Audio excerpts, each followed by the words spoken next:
Under the Scope. Hey out there in Scopeland, it's Jared and Shane here. Hi. With another edition of, what are we calling now? The Under the Scope movie review. Movie review. Once again, it's too cold for the Dash suction cup mount, so here we go, handheld again. You're going to hear our weather rants on our regular program, so we won't get into it other than it's really cold. Yeah, we're single digits. But it's March. Shouldn't be this cold. But guess what? What's that? It's snowing. Yes. And we are brave enough to go out and see a sneak preview movie. Mm-hmm. A movie that's coming out soonish. Sometime in March. I don't think it's Friday, mid-March sometime. Look it up. This movie is directed by and stars Sir Jason Bateman from the Hogan family. You might also know him from Arrested Development. You might know him from It's Your Move. That's all I know him from. Yeah, that's about it. And then movies. Who else does it star in? You've got Catherine Hahn. You probably recognize her as the political consultant for Parks and Recreation. Yep. Who else? You've got Philip Baker Hall as one of the announcers. Classic funny man. I thought he was going to die on screen, to be honest. Yeah, he looks very close. Ooh, he's getting out of old. Anyway, those are major names. So there's a bunch of other no names. You've got what's her name from Newhart in a small role. Yes. That's it. That's all we need to talk about. Yeah, not even a main character. Not really. Just a little throwaway part. So, Jared, yes. As I'm trying to make sure we don't die on black ice, yes. Please tell our listeners and watchers. Did we even say what the name of the movie was? Bad Words. It's called Bad Words. Bad Words, and that gives you an idea what the film is about. Does it? Maybe. Maybe not. There are words. Basically, Jason Bateman plays a guy named Guy Trilby, who is 40 years old and has decided he's going to compete in a child's game. A child's game is the spelling bee. Yeah. He's apparently found a loophole in the rules that says that if you haven't passed the 8th grade by a certain date, that you're still eligible, and since he never graduated the 8th grade, he's still eligible. And so he competes, much to the chagrin of parents, all the way to the national level, and I gotta change this because my arm is gonna break off here. All the way to the national level, he gets to LA to the big Golden Quill Spelling Bee, where we meet another notable name who I think was completely wasted in this film. Yeah. Not like drunky drunk, but just her talent was underused. Allison Janney. Yeah. She can be very, very good. She's very good, and but she was a complete throwaway role. Yeah.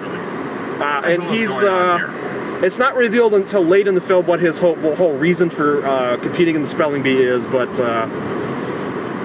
there it is. So he's essentially, he's a very awful, mean, narcissistic, loserish type. He doesn't like children, he doesn't like parents, although he does end up sort of befriending a young Indian boy who is also competing. That's all you need to know. The movie has a game plan that's ripped right out of Bad Santa.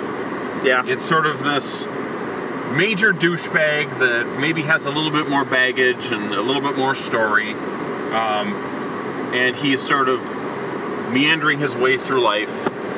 Very smart guy, but just sort of an awful person. And the movie tries to give him redeeming qualities, but they're not earned. The thing is that nothing is earned in this movie. Yeah, it's a really kind of a flimsy story. The characters are paper thin. There are some fun moments. I think there are some genuine laughs, and they mostly stem out of his bad behavior. Yeah. So if anything, if they were going to, I think they probably should have tilted more in that direction. Yeah. Maybe they would have lost the audience, but I think if it would have been at least a risk, because I think he doesn't go far enough sometimes. But whatever. I mean, it's not a great movie, so no, it left me cold, indifferent, and I think if I started talking about it a lot, I would end up slicing and dicing it like a Ginsu knife. We could probably spend a half an hour tearing this film apart, but the problem is the film isn't. There's not enough substance there to be worth that discussion. It's not even earned. That part's not even earned. Yeah. Nothing in the film is earned, even the criticism. That's the issue. I hate to, I really like Jason Bateman, but this is just, other than a few fun little moments, it's not worth your time in any way, shape, or form. I'm going to be honest with you. Jason Bateman has done some bad stuff. Well, Jason Bateman, I mean, Jason Bateman's his way through a film, which is sometimes good and sometimes bad. If you like his deal, then you'll probably like. We got some. You're gonna get a little 3-point turn here on camera, guys. Maybe not. All right. Anyway, so. Yeah. I mean, I don't want to hurt your arm any more than it needs to be hurt, Jared.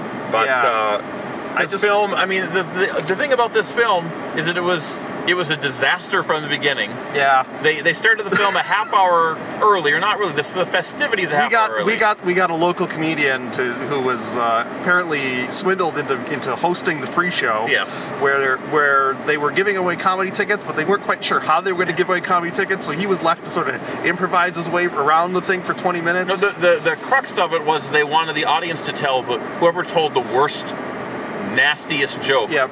And then so one guy comes up there and tells a joke about a 13-year-old girl, and it was creepy. Another guy did a joke about Cinderella apparently having Prince Charming's balls in his mouth, or her mouth.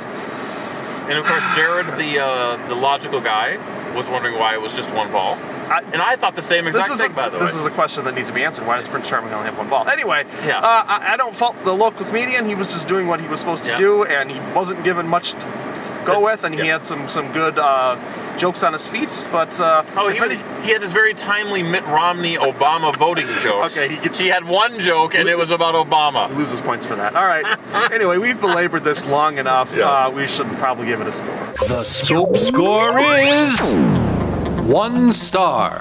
1 star, guys. 1 star. I'm sorry that I've only seen one sneak preview movie in the past month, and it's this one. I apologize. At least blame Jared. He won the tickets. It was only an hour and a half, so I don't know. Some people in the audience really seem to like it. They really enjoyed the use of the word literally, and the young bucks sitting next to us really liked it. So maybe if you're of a younger persuasion, you're not an old fart like we are, might like it more. Do you think we're getting too old to like funny movies? I think we have better taste. Okay, and this just wasn't a great film. So sorry. So before Jared's arm falls off, all Walking Dead zombie rotting. Hey, thumbs up for broken arms here. There we go. We're going to go watch True Detective. That's going to be our plan for the night. That's going to be the palate cleanser. So don't see this movie. No. Thanks for watching. Thanks for listening. You can like us. You can unlike us. You can unlike us. You might unlike us for this review. So until next time, for Jared, I'm Shane. This is The Scope. Thanks for watching. Bye. Ladies and gentlemen, we find ourselves once again at the end. I hope you've enjoyed our time together. I know I have. Fear not, Scope faithful. The days shall pass as if they were but a moment, and Jared, Adam, and Shane will return with another thrilling episode.